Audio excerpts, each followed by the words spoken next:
Well, with China admitting that it lost 5 of its PLA soldiers there during the Galwan clash in June 2020 is the big story of the day as we continue with our guest on the broadcast. Also, we have Major General S.P. Sinha joining us here on the broadcast, and other guests continue to be with us as well. Good morning to you, sir.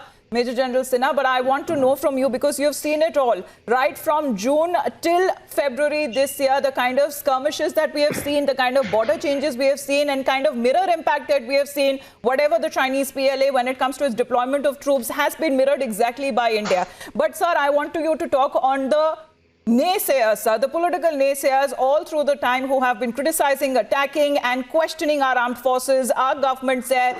We have seen that happening, whether they question what happened in Sikkim. They have been claiming that there is an entire village that has been built in Arunachal. There is a whole lot of border territory that has been taken over by the Chinese PLA. What do you have to say to those naysayers today, sir? And the mega picture, the grand strategy of China. And the grand strategy of China is a concept called Zhonghua. That means China wants to become epicenter of world power. That's one. The second concept is, in Chinese, it's called Mianzi. Mianzi means safe facing. Anything which dents the image of China, China buckles down under pressure, be it Doklam, be it Ladakh. So this you have to understand the Chinese psychology.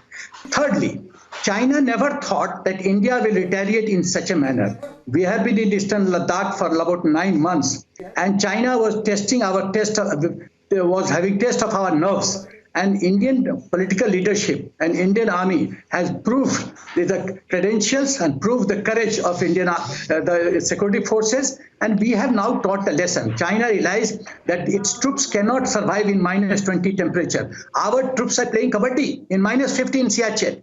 And Chinese troops are getting sent back to the rear area because they cannot survive -20 temperature. So China knows that if this trend continues, this loss of face for China is going to have a very, very serious ramifications. And that is why China, under pressure, volunteered to bargain for a peace and negotiated a deal to go back from figure 4 to figure 8 area. So the entire thing has to be seen in this context, that the present political leadership in India is tough.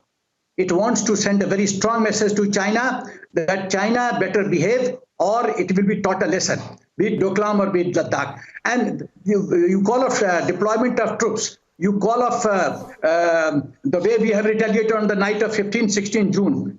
After 1997, China had never lost a soldier. Talking about these casualty figures, which media is trying to say it is 45, let me correct you, it is not 45. 57 helicopters were used by Chinese to evacuate its casualties. And if you have at the rate 2 casualties per helicopter lift, 57 into 2 are 114.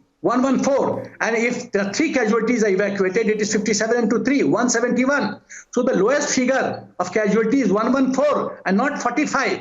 And if you have social media videos where it is being shown that Chinese authorities are trying to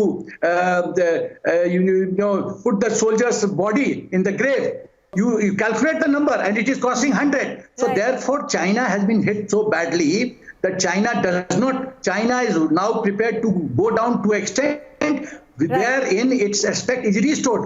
China was trying to become global power. It has been hit by India so badly.